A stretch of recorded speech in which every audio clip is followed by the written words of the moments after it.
is Derek Peterson. I'm joined this week by my good friend, basically like co-host of this episode of this podcast whenever he wants to be on, Greg Smith. Greg, hello, how are you? Hello, I'm well. I'm hanging in there, man. Like it's a time. Like this is supposed to be the off season, but there has been no slowdown, like at all. No. Alex showed me something yesterday. We're recording this on a Thursday. So yesterday we had sun outside, and that was the second time in the last month and a half that we've had a sunny day here in Chicago.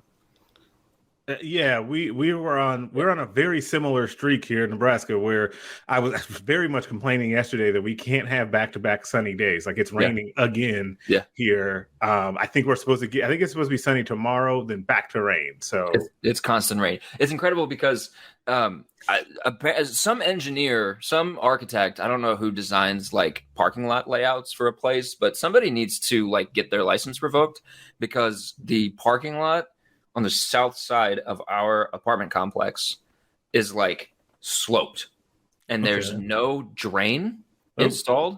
And so when it rains, if it rains for an extended period of time, and it got the worst that I've seen it this week, the water level completely flooded was above the curb, flooded into the grass area and around a tree, but it was up to like the bottom of the door jamb of like an SUV that was parked in the furthest spot to the right, closest to the curb, like to the point where I was like, I feel like we need to call somebody because they're going to have water damage seeping in through the door jamb. Like I was worried about it. It's like we've gotten that much rain and that little sun, and yet I'm still having a wonderful time, Greg, because we got a really good finale of Moon Knight. I don't know if you've watched it, so I won't say anything more. I have not yet. As of we're recording this Thursday, the Doctor Strange premiere is Thursday night. The Goat and I are going late Thursday night. I'm excited about that. I got a new pair of Kobe's that we were talking about before we jumped on this podcast that I am ecstatic over. And we got some incredibly positive news for Nebraska football. And so that is why I have you here, because we're going to talk about the transfer commitment of former TCU edge rusher Ochaun Mathis, who picked Nebraska over stupid Texas, the hometown Longhorns. Greg, let's just start. Why did this happen? How did this happen? Yeah, so, man, there's a lot there because it's funny that you mentioned the stupid Longhorns because seeing the reaction from not only Texas fans, like it is not just their fans, Texas media, was actually really funny to me. Like I found that to be hilarious, like how upset they were that Ochaun would dare pick Nebraska as if they don't understand what Nebraska football is in a general sense. I just found that weird. So on how this actually happened, Nebraska, when Ochaun Mathis went into the portal, really, I think it was was it at the end of the football season or back in January? Like I think bowl games were happening. Like mid-January. Yeah, so it was mid-January. And that's a while, right? Like especially for a high-profile guy that was rated as the number one player in the transfer portal when he committed, an edge rusher who had produced at TCU, had been a two-time second-team All-Big 12 selection.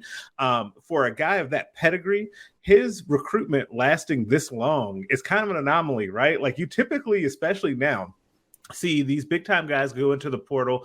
They say, thank you to the current team, yada, yada. And then the next day they've got a team lined up seemingly, right? Because, tampering doesn't happen in college football. Yeah. And so that to me made this really interesting. And the buildup for it was just so big because not only did we get that, there wasn't this huge, he went on a huge visit spree where he saw teams from around the country and took a whole bunch of visits. To my knowledge, he only visited Nebraska and Texas. He obviously took the Nebraska official visit for their spring game in April. He took Texas official visit for their spring game after the Nebraska one, and also took a couple other unofficial trips over to UT's campus. He's in town. You can do that, right? He's just down the road. And so because of that and those three visits, and because traditionally you would think a guy from Austin who had already played in the Big 12 would just pick Texas, right? They have the same need that Nebraska had for an edge rusher, and Nebraska's edge rusher problem is now spanning multiple coaches. You think, okay, it makes sense. So you kind of wrote it off. Well, things kind of started to turn, I would say, the last week of this recruitment, kind of leading up to his Saturday announcement. Like, I start to hear, hey, Nebraska's actually in it. Like, Nebraska sources are saying, we feel pretty good about this. And I'm just like, well, sure. Like, it's always tough when you hear that from people with the school that stand to benefit, right? Because you're just like, well, are you guys just being overly optimistic, or what's happening here? Trying to soften the public blow. Yeah, like, so I'm thinking, okay, we'll see. So then it just, you keep hearing it. I keep hearing it. And then the thing that the two factors of the reason why that really started to emerge, especially really late in the week, was Nebraska stepped up their NIL package offerings, whatever that means. And we can go there with what, like, the number of ways you can go with that. And that Nebraska was really able to hammer home and sell that playing in the Big Ten and getting Ochaun Mathis ready for the NFL draft next year, which is what he wants to do. He's going to play one more year and then be off to the NFL. Doing that in the Big Ten is the way for him to best get there versus the Big 12. And I think that was really bolstered by the fact that his decision came during the NFL draft. So he's sitting here watching a Big Ten player getting selected. Texas doesn't have any players that get selected. Nebraska had 3, right? You see edge rushers and defensive linemen from the Big Ten consistently getting drafted. By the way, on the flip side of that, you see a lot of Big Ten offensive linemen. So you're going to get your skills sharpened and tested against Big Ten offensive linemen. And I think that those two factors, that the increased NIL package, despite what you're starting to hear, from, I think, Mathis's camp about, that didn't play as big of a role.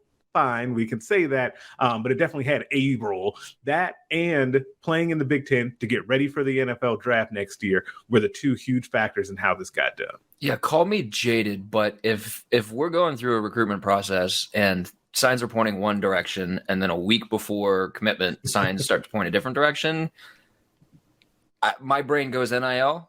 Yeah, because it continues to happen. But I don't know if you saw Deion Sanders did an interview with 247 Sports Carl Reed this week, I think, where he said, like, his message to his players is NFL, not NIL. Focus on future earnings and maximizing what you can make in the league.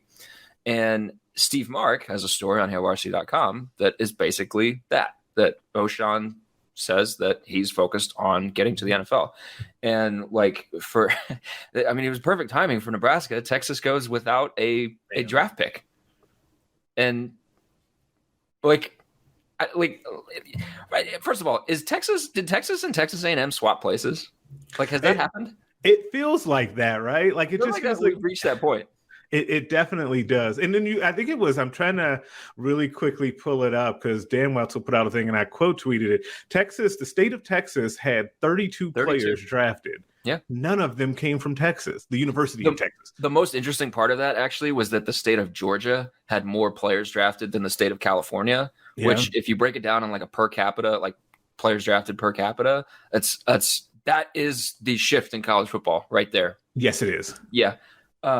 Back to Mathis. So Nebraska gets this guy. We can talk about NIL later if you want to. I mean, I feel like it happened. Like, to say that it didn't happen is maybe a little disingenuous, but I don't know. I wasn't in the room. I complained about it last week. I don't want to complain about NIL anymore because I don't know how many people appreciated or thought that was disingenuous. I would like to talk. This does not feel like a player that Nebraska has had in a long time. Like, this is a player that, at least in my 4.5 years covering the team or whatever it was, they didn't have a player like this. And this is not a JoJo Doman replacement. This is not, it's not Caleb Tanner.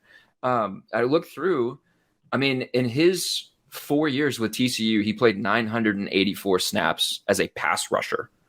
He played 66 snaps in coverage in 4 years. Caleb Tanner last year played 56 snaps in coverage. So, like, this is a player that they haven't had before. And, like, in your piece on HailVarsity.com, where you're talking a little bit about what this means for Nebraska, you mentioned that it doesn't soften the blow of losing a guy like Casey Rogers on the defensive line. And while I agree with you that they still need to kind of figure out some depth on the defensive line because they've lost Casey Rogers, they've lost Jordan Riley, they've lost a couple other guys who departed the program earlier. This is going to be a guy that is going to be setting the edge as a run stopper and rushing the passer. He's not going to be a guy playing in coverage. He's not going to be a traditional outside linebacker. He's 6'5", 257 pounds. He is the guy that they have been looking for and that they hoped 4 years ago when Caleb Tanner got to campus, they could build Caleb Tanner up into. But, you've seen what happened with that. He's just not putting on weight, and that's fine. He was a productive player for them.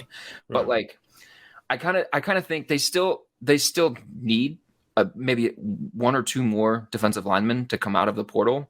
And it's not something that I'm too terribly worried about, because if you've got space to add a guy and you're interested in adding a guy, like you have said Nebraska is, with all the players on the portal, you're going to find a guy. You're going to be able to add a guy. It's just a matter of, is that guy going to be comparable to what you lost with Casey Rogers? Maybe. I don't know. But then you're hoping that somebody like Nash Hutmacher, Colton Feast, some of those other guys along the defensive line make a little bit of development. But like Ochaun Mathis, you add him to what they have on the edge. He is a kind of pass rusher that they haven't had. I mean, he's gotten, over the course of his career, he averaged a pressure every 10 snaps last year.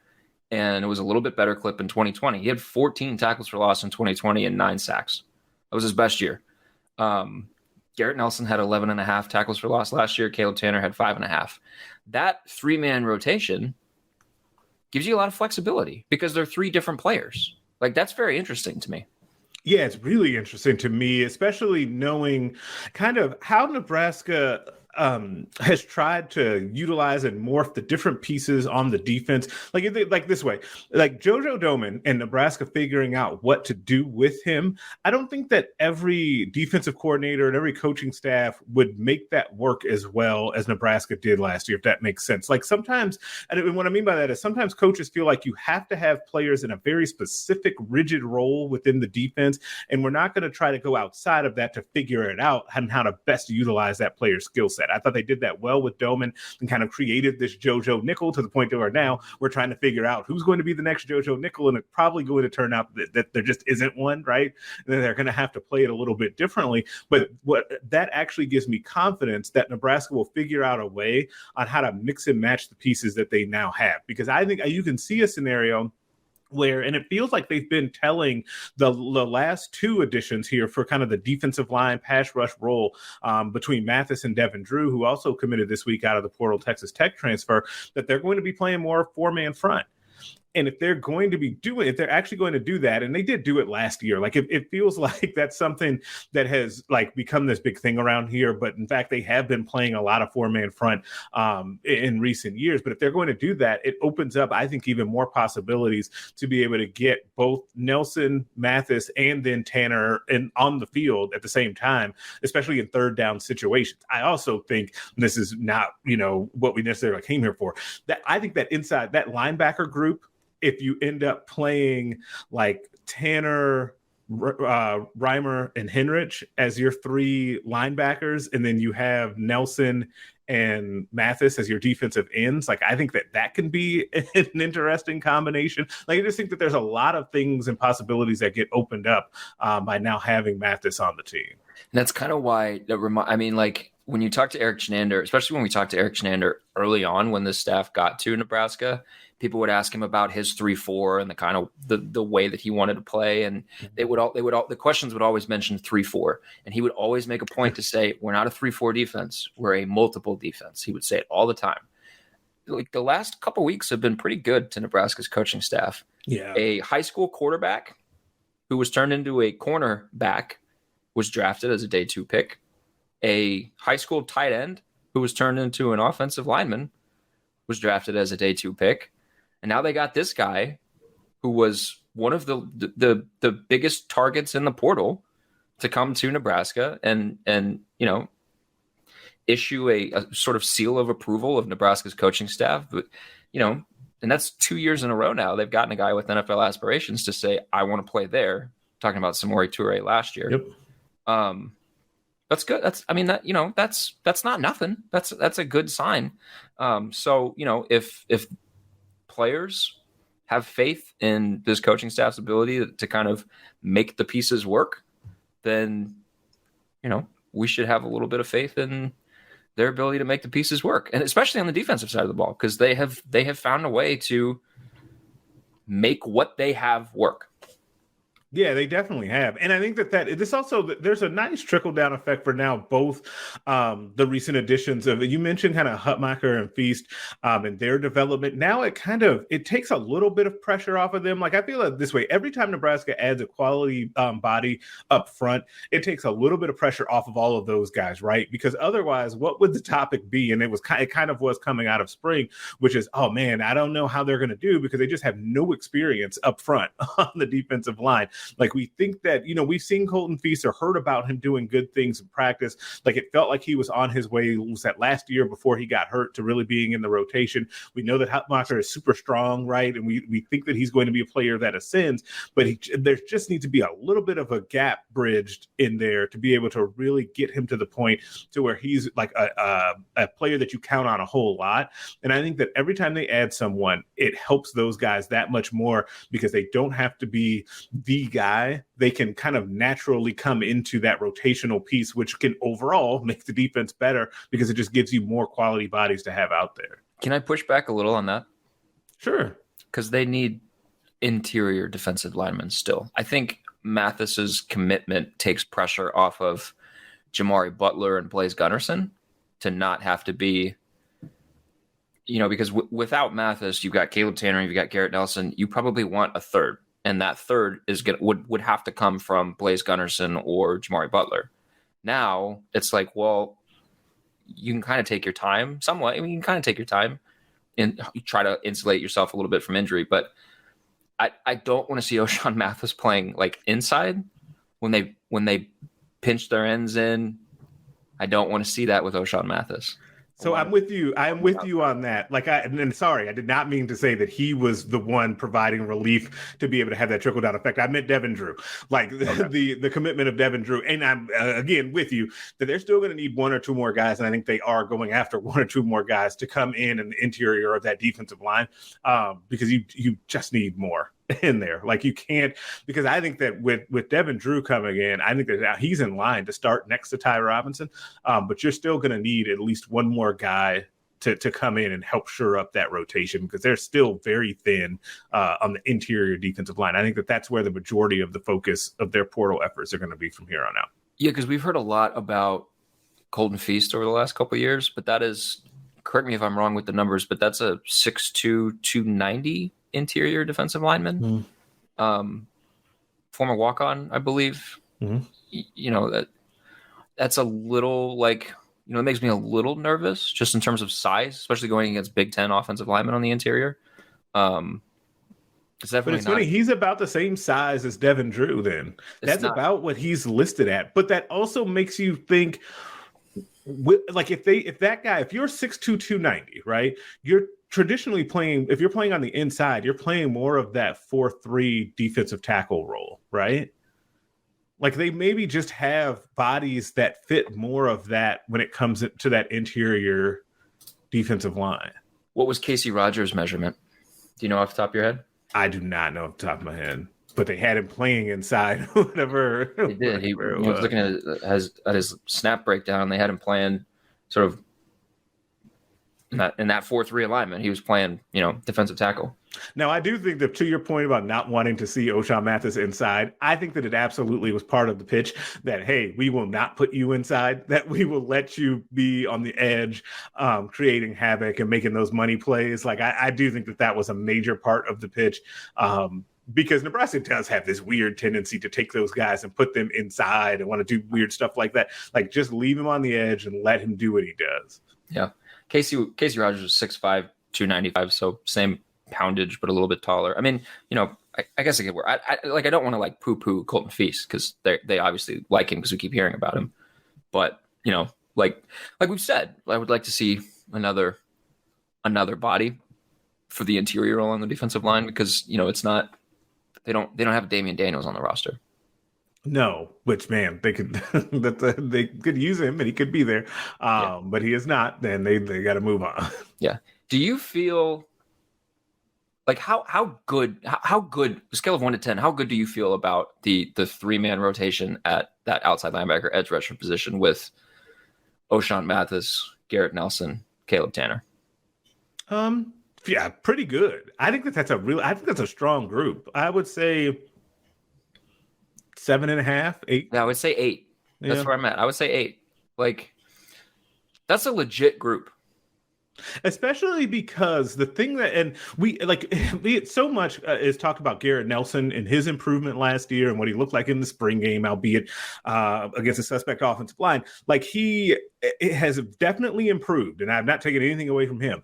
But I think all of the talk about his improvement is at the expense of the talk of Caleb Tanner's improvement. I think that Caleb Tanner really got better last year and showed some really good stuff. And I think that he is just a couple of finishing those plays away from people being like, oh, he actually was really good, right? And I think that his improvement as a player has been a really underrated factor of what's happening there. And I think part of that, too, is because Caleb came in with so much fanfare, being a 4-star kid from Georgia who had previously been committed to the in-state Georgia Bulldogs, and he ends up at Nebraska, and you think, this is that hybrid guy on the outside that teams in the SEC have. And then he just didn't turn into that right away, right? And so I think he's a little bit weighed down by those expectations, but he was a productive player last year. Yeah, it's kind of, that conversation, development is never linear like we expect it to be. Mm-hmm. And there was that, I think it was going into his junior year, like that spring where we got the quote from Eric Chenander where you're about to be a junior. If it hasn't clicked by now, it's not going to click and it's time to move on, or something like, I'm paraphrasing, or something like that. Yeah, I mean, I think you're right. I think, Garrett Nelson was good. I like Garrett Nelson. And when you work as hard as Garrett Nelson works, you're going to get better and better and better. He's gotten better and better and better. But I think you're right. It definitely has maybe overshadowed a little bit the development in Caleb Tanner's game. And adding a player like this should only help him more. Because if you are able, like you suggested, to get all 3 of those guys on the field, that'll help Caleb Tanner a lot. Yeah, it absolutely should. And I think that's really interesting to have a point. And one of the things that I've said this week too in a couple of places is that if you can find a way to get all 3 of those guys on the field and really start to affect offensive coordinators and then also these opposing quarterbacks, because you're not going to face this murderer's row of quarterbacks in the Big Ten, especially in the Big Ten West. What I would love who am I scared of? Spencer Petras? Right. So what I would love to see is what happens if Nebraska actually makes those guys uncomfortable, right? Because you've seen it. You watch enough Big Ten football to know this. When you watch teams not play Nebraska and you see them and you see Spencer Petras and he's flustered in the pocket, or whoever the Illinois quarterback is out there, you see him flustered, and then you're like, well, wait a second, you look up and he's 8 for 22, but when they play against Nebraska, they have so much time that they end up looking better than they do. I want to see what happens if that flips for Nebraska, right? And I think that is part of a larger conversation of how Nebraska can be I don't know if they're going to be as good as they were last year on defense, because they were just so stout, because they had such a good blend of experience and talent on last year's defense, but they do have a chance to be as explosive and have as many big plays and increase the takeaways, right? Because if you can actually affect the quarterback, that will help out that secondary, which is also in transition, is talented. And I think they will be very talented, but they do need some more experience. It'll help those guys out a lot if you can put some pressure on these quarterbacks. I think the natural progression when you start talking about if Nebraska plays more 4-3 and puts Garrett Nelson and Mathis and Tanner on the field at the same time, what does that look like for their linebackers in coverage? And we've mentioned JoJo Domann a couple times. He was one of the best coverage linebackers in the Big Ten last year, if I remember PFF grading correctly.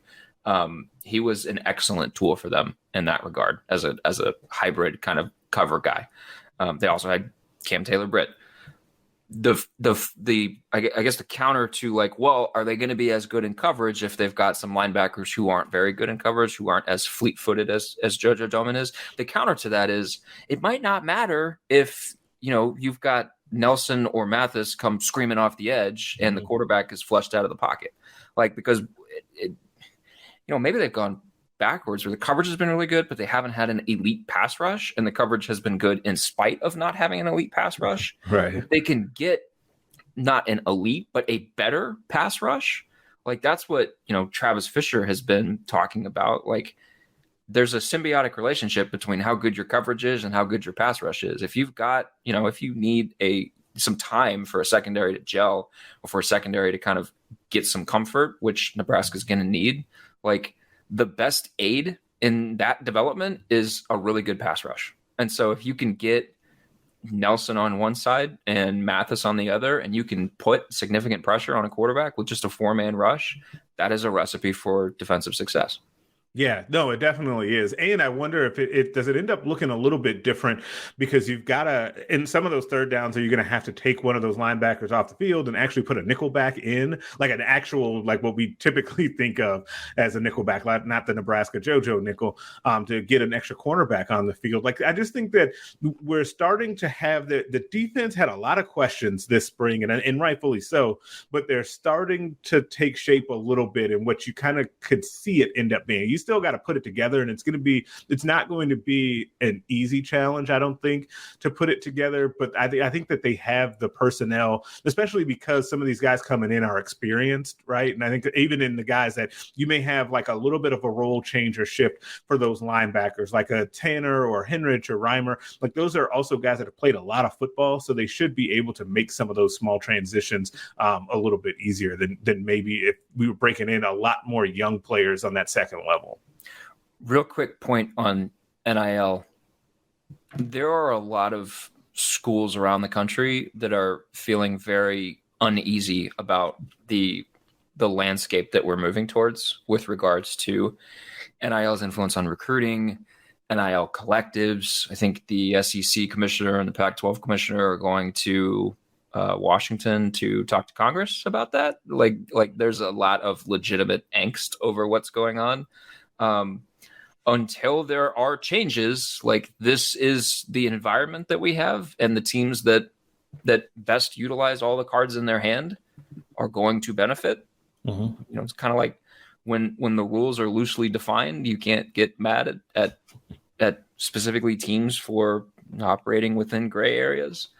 Not saying Nebraska did that, but Nebraska's got to feel at least better than a lot of other places right now, as it looks at the recruiting landscape and says, you know what? We got the resources to play this game if we have to play this game. And Mathis committing to them, whether NIL was a big deal or not, reaffirms that. I mean, like they're going to be able to – they went up against Texas. And they took a kid from Texas. They took him from Texas. That was at a hometown school. Played at TCU, like you said, played in the Big 12, had familiarity. His head coach at TCU was on the Texas staff, and he comes to Nebraska. They got to feel good about where they are and their ability to recruit with anybody in the country. And I guess my question for you is, with the NIL situation, do they maybe feel better? They should. Nebraska can compete with anyone in the country when it comes to the whole NIL game, if that's going to be a part of recruiting. And that's why I think this sets up a fascinating kind of juxtaposition of athletic directors on one hand probably are feeling uneasy about where this is going and how rapidly this is all happening. But on the other hand, you should have a group of athletic directors that are like, oh, whoa, wait a second.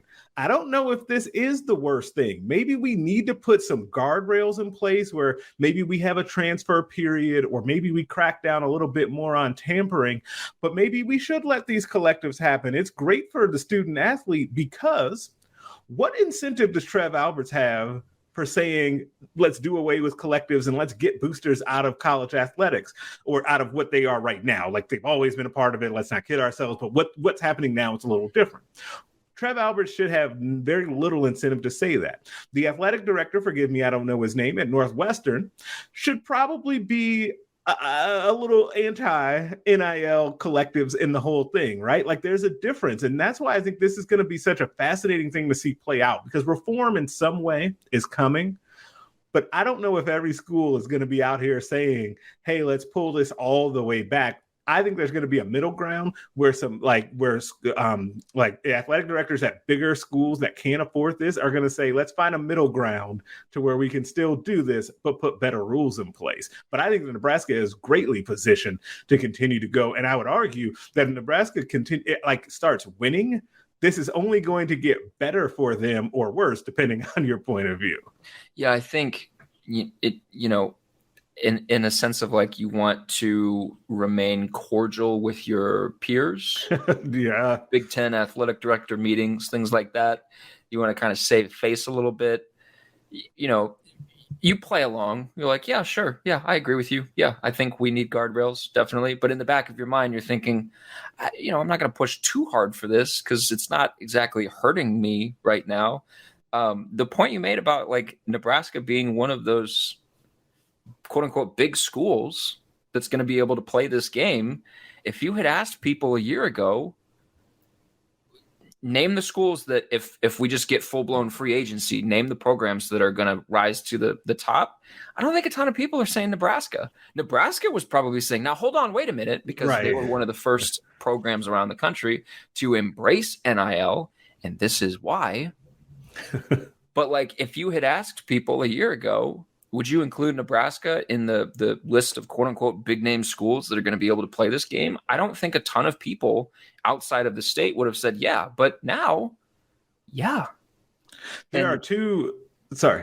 Go ahead. There are two schools that I feel like people a year ago would have never mentioned except for the fan bases of those schools, Nebraska and Arkansas.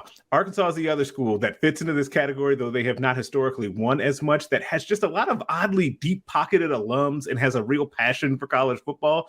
And we've seen some of the reporting around the different collectives that they're trying to put together. I think it's the Tyson family of the Tyson chicken that you probably have in your freezer. Like those people, like they're big into Arkansas football and graduated from there. And I think it's the Hunt ketchup people. And so they've got a different thing going on. Yeah. They cornered the market on lunch. Yeah, they really did. Like, it's really interesting how Arkansas did that. But those to me are the two schools that people really haven't seen coming that have done really well with this.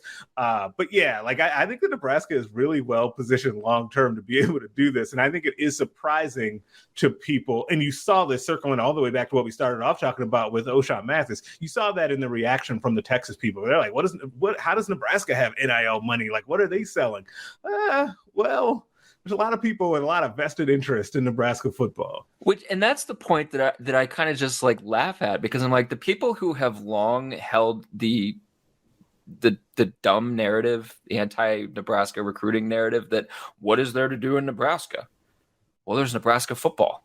If you subscribe to the belief that there's nothing else to do in Nebraska than focus on Nebraska football, then you shouldn't have been surprised when NIL comes rolling around and all of a sudden Nebraska has deep pockets, because a lot of people care about this program and there's not a ton of competition in the state. Right. No, there isn't. And it's people that, one of the things too is that there's a lot of like business owners, and you know how you see it, like, and you've been here, like, like think about all of the number of businesses that try to have Husker in their name. Right. Yeah. Like, I don't know if it's like that everywhere else. I suspect it is not.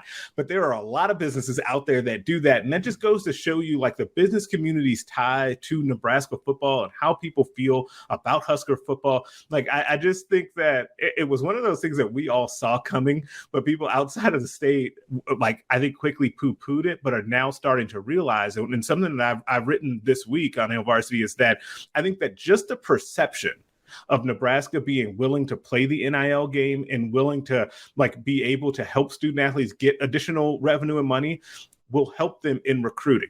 Like, just having the perception out there that, oh yeah, they'll go out and get an Ochaun Mathis. Like, Casey Thompson wants to go out and say that he got 6 figures. That's great. That's more publicity for us. Like, I just think that it just continues to feed itself because, oh, by the way, when Casey Thompson said that, who quote tweeted that? Ochaun Mathis. People notice those, or recruits notice those sorts of things, and it's just a fascinating thing to see play out. Yeah.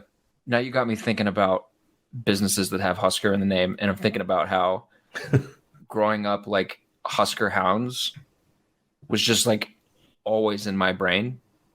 Yeah. We would always go to Husker Hounds, especially Christmas time, and like pick stuff out.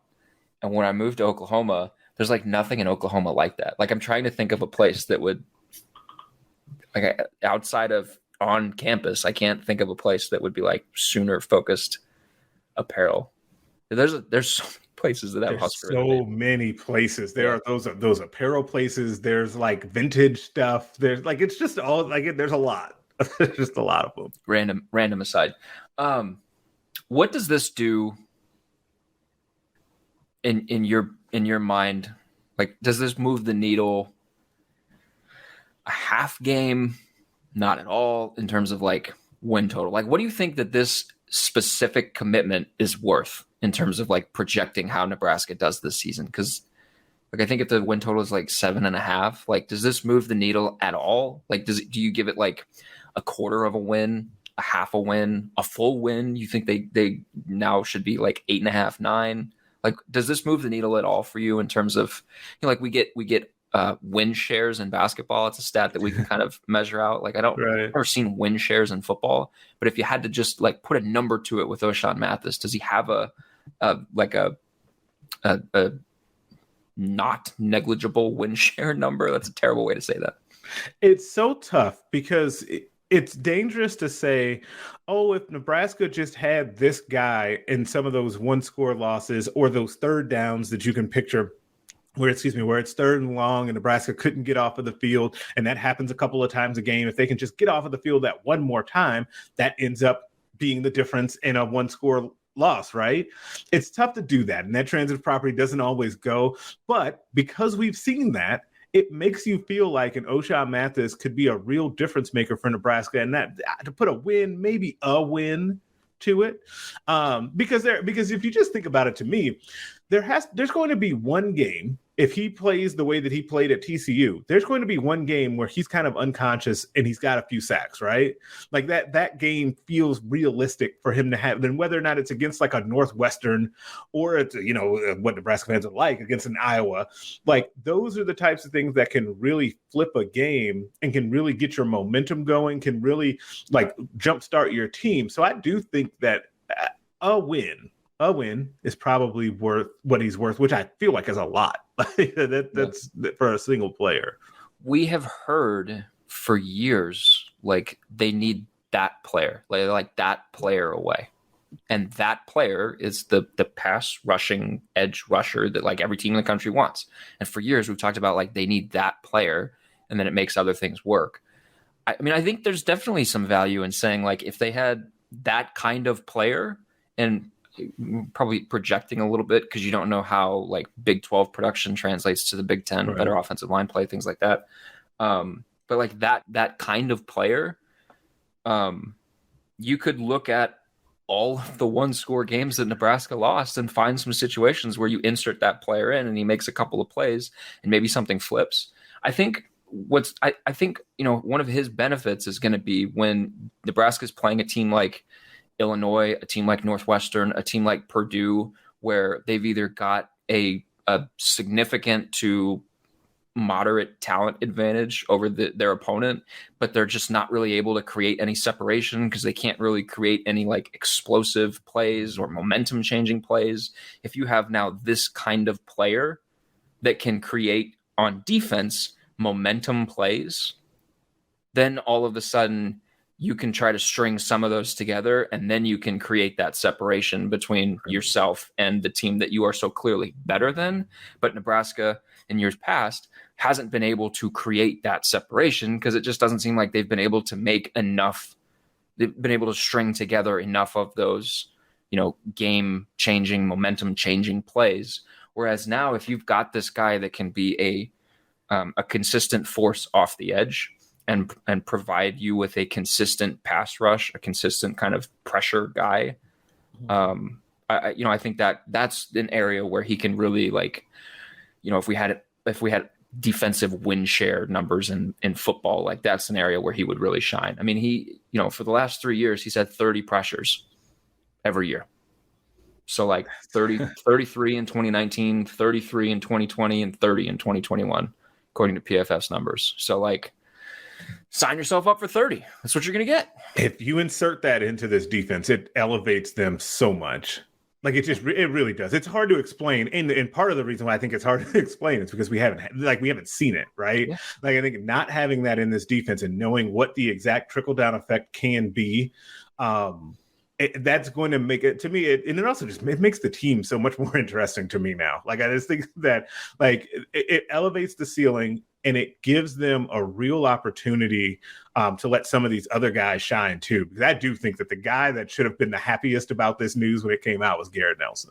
Yeah, and I was just about to say, Garrett Nelson had 32 pressures last year. You got one on either side now. Right. That makes both better. Optimistic 5-2 start. You can get there. 5-2. Yeah, I mean, I need to see it. Let me say with the caveat that like, I feel like that should be in the realm of possibility, but boy, we need to see it. Optimistic 5-2, just based on, I had the schedule and for some reason it's not in front of me anymore. Just based on the way it starts, like you don't really want to have a losing record or a 500 record through your first 6 games. No. Oklahoma's going to be interesting. I don't know if you saw CBS Sports put out an updated like post-spring top 25. It had Oklahoma 4th. Fourth in the country? In the country, yeah, in the country. Ooh, boy, the fact that that's where your brain went, and you were like 4th in the Big 12, right? Not 4th in the country. Like, yeah, 4th in the country. Like I could see. I mean, you could legitimately put them 4th in the Big 12. Season right now, and I wouldn't argue too much with you. Seeing what they look like is just going to be really interesting. Like I have no idea what that's going to be like, and they're one of those. They'll be one of those teams too that like if they start well, you could see them riding a wave. But if things go poorly to begin with, you could see them kind of coming apart, especially with all the player departures and all of this stuff. Like that's going to be just a fascinating thing to watch unfold. Yeah, they got a really high variance, so it's good for Nebraska to be able to play them early in the season. Yes, better to play them early than late. Yeah. Greg, that's all I got for you today, my friend. Thank you for coming on. Yeah, thanks for having me. Good stuff. Yeah. Anybody listening to this that wants more Ochaun Mathis conversation, more Nebraska football conversation, or just wants to hear Greg talk a little bit more, because it's always a joy. Greg has his own podcast, the Straight Up Breakdown podcast. Go subscribe to that wherever you listen to podcasts. Give him a review, a 5-star rating. Do the same for this show if you haven't already. Make sure you're reading HailVarsity.com. Make sure you're reading all of Greg's content. We referenced a couple of pieces on the website that you can go read during this episode. Make sure you're reading everything, HailVarsity.com. Go to HailVarsity.com/subscribe so that you can make sure that you get access to everything and the magazine. If you're going there, if you're signing up, use the promo code Varsity and get a little bit off. And that was fun. We'll hope for some more sun. We'll hope for less rain. And 1 or 2 more defensive line commits from the transfer portal as things start to settle a little bit. I'm happy that it's starting to settle a little bit. We reached May 1st. Nobody else is jumping into the portal and getting immediate eligibility. Probably going to see some, but not a ton. We're getting to football season. It's May. We're only a couple months away. We're getting there. We're going to hit media days here soon in the next few months. So we're getting there. We're getting through the summertime. We'll be back next week. Thanks for listening.